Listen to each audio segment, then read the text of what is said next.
রব্বুল আলামিন বলেন ওয়া মিনাল লাইলি ফাতাহাজ্জাদ বিহি নাফিলাতান লাকা আসা আন ইয়াবআসাকা রাব্বুকা মাকামাম মাহমুদা।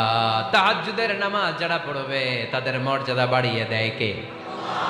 কারণ ওই মুহূর্তে আল্লাহ প্রথম আকাশে নেমে আসেন আর ডাকে আলা মিন মুস্তাগফিরিন আগফিরালা, কার ক্ষমা দরকার ক্ষমা চা, ক্ষমা করে দেব।